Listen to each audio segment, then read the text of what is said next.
আমগুলো দেখছি কত বড় হয়ে গেছে, দেখে তো মনের ভিতর খুব ভালো লাগছে। কত সুন্দর সুন্দর আম ঝুলে আছে,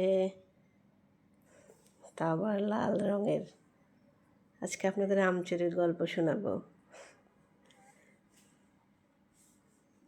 কয়দিন আগেই ভিডিও করে গেলাম, এখন দেখছি হায় হায় গাছে আমই নেই। তার মানে কত ঝড়ে পড়ে গেছে নাকি চুরি করেছে সবাই কি জানে। ছোটদের আর কি বলবো, বড়দেরই তো লোভ হয়ে যায়, দেখলেই তো মনে হয় পারি পেরে খাই। কাঁচা আম খাওয়ার আনন্দটাই তো ভাল লাগে, মজা লাগে, সেই স্বাদ। ভিডিও করতে করতে কখন যে একটা আম ছিঁড়ে ফেলবো মনের অজান্তে বুঝতে পারছি না।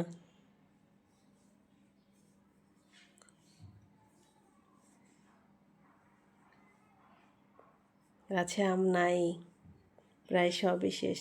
এই ছোট্ট আম বাগানে অনেক আম ছিল, ছোট ছোট গাছে অনেক আম ধরে থাকতো, কিন্তু এখন দেখতেছি বর্তমানে নাই। ঝড়েই পড়ে গেল নাকি কে জানে।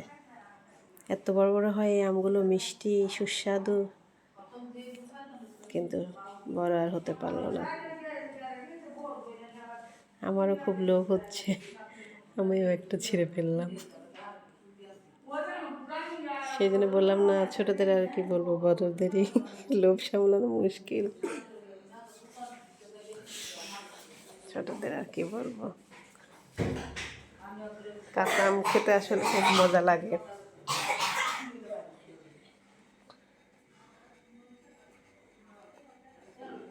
পেরেছি যেহেতু, সেহেতু খেয়েই দেখি কেমন স্বাদ।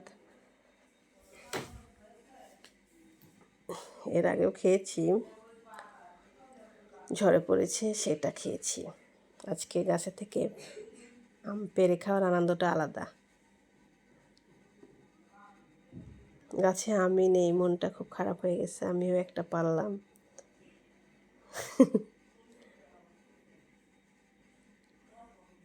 আমার ছেলে তো খুব খুশি। আমার ছেলে আম দেখলেই খালি পারতে বলে, আম্মা আমাকে একটা পেড়ে দাও। সে আবার কাঁচা আম খায় খুব, পাকা আম খায় না আমার ছেলে।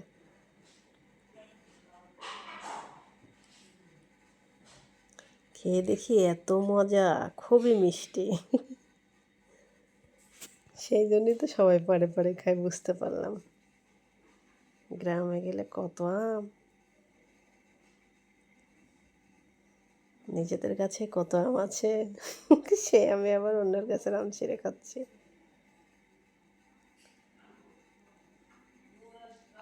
কাঁচা আম খেতে তো আসলে ভালো লাগে।